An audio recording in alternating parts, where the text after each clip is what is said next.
The glory of God was with him. The Prince of Peace was with him. Jehovah Rapha was with him. He recognized that the one who he had made the request to, somebody say, God's with me.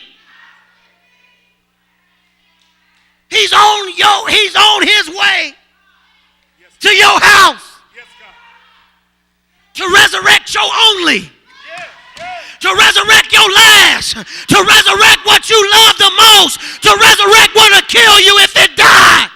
He's on his way to your house.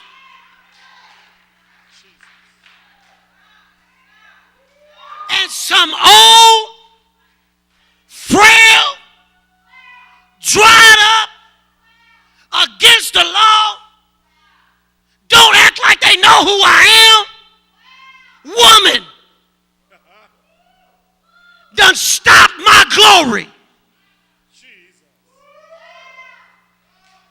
And on his way to my house, I'm walking and praising, and he done stopped and pleased.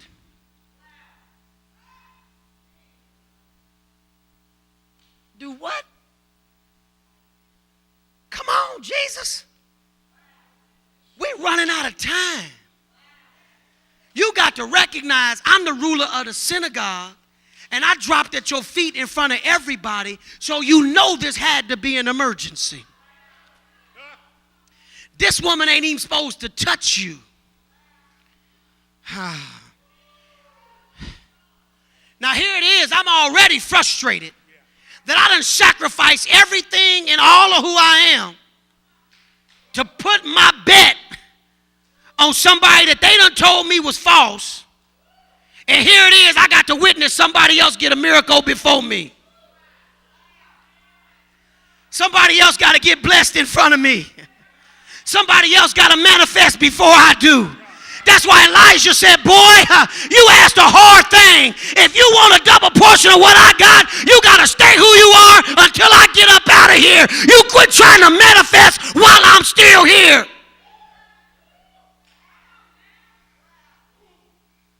I recognize that I can't come into my own till my daddy finished.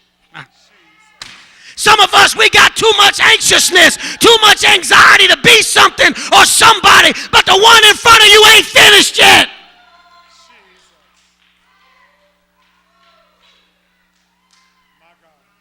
So here it is. I'm begging for a miracle and I'm watching somebody else shout.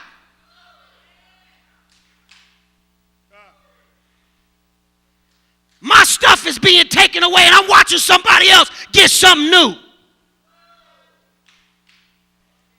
I'm in my 10th relationship, and that floozy done got married.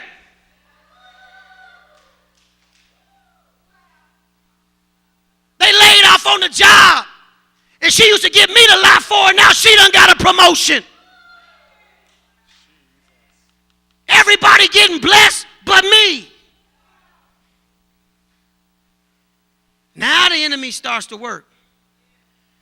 Because now jealousy and resentment is getting ready to nullify your worship. A few minutes ago, you was on your face at Jesus' feet. Now you wish your hands was around this woman's neck. Because we done got confused like God can't multitask. Not realizing, watch this, it's the revelation that God gave me. You might already have had this. Not realizing that it was going to be the seed of his celebration for somebody else that was going to bring the harvest of his own miracle. It was the seed of celebration that was going to produce what he needed. Wow. See, because Jesus, being the omnipotent, omniscient, omnipresent, uniplural, transcendent God, he already knew what was going to take place before it took place. Yeah. So he wasn't really confused about the woman. He knew he had to heal her before he got to Tabitha. Yeah. Mark chapter 5, verses 34 through 36. I'm sorry. 34 through 36. Watch this. Y'all know the story. He healed her.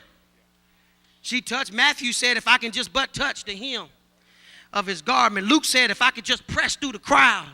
I'd get there. Mark just simply said that she recognized that if she could just get through the press, and the Bible says that she touched his clothes. Yeah, way back up in verse 30. And then it says that all of a sudden the disciples said to him after he said, who touched my clothes? They said, man, how in the world can you ask us a crazy question about who touched your clothes? Not that did nobody touch them, but the truth is everybody touching them. He said, no. But there was somebody that touched them that was looking for something. There was somebody that touched them that believed in me. There was somebody that touched them that I saw before the foundation of the world. God, my Father told me this morning that somebody in particular was going to touch me like that because I felt something leave me. I felt myself go into somebody else. I know somebody touched me, and I'm not asking you. I'm asking her to speak up. Because it wasn't until she told on herself that he said,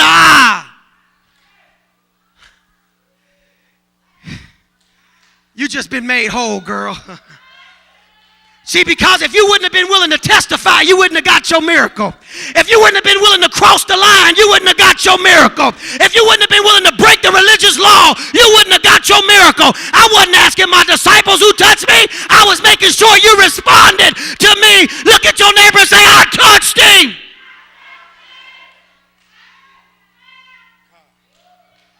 See, because if he'd have been a priest and she'd have touched the priest, in the natural, they'd have killed her.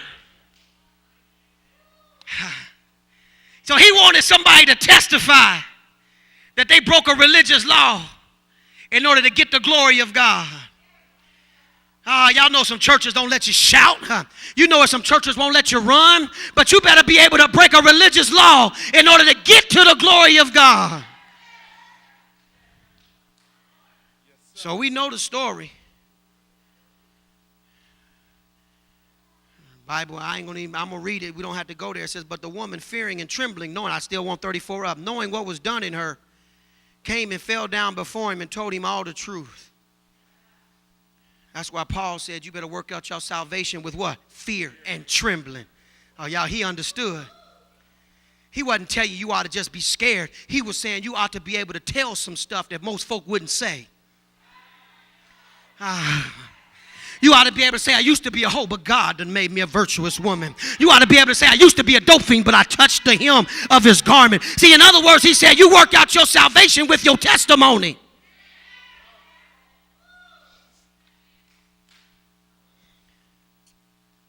See, if you ain't never been nowhere and God ain't brought you from nowhere, then you make God's power of none effect. Oh, that got quiet. I ain't told you to cast your pearls before the swine, but when the time comes, you better be willing to tell all the truth. Yeah. All the testimony. I was no good. I didn't trust God. I was atheist. You just better be able to tell it so that the power of God can be released into somebody else's life. But anyway, she told the truth. And the Bible says, and he said unto her, Jesus, daughter, thy faith hath made thee whole. Go in peace. And be whole. See, he wasn't on healing that day. He was on wholeness that day. He was trying, he was trying to give Jairus a precursor that he wasn't going to heal his daughter, but he was going to make her whole. That he wasn't just going to bring a physical manifestation, but he was going to produce her into the kingdom. But watch this. While he yet spake, there came from the ruler of the synagogue's house certain which said, look at your neighbor and say, watch certain people. You got to stay away from the people that always got the news. Yes, sir. Folk that always know what's going on, you got to learn how to something ain't right with you, because if you bring me everybody else's news, you probably taking my news to everybody else. He said, one came from the house certain which said, thy daughter's dead. Why troublest thou the master any further? Somebody say as soon as. See, God is an ASAP God.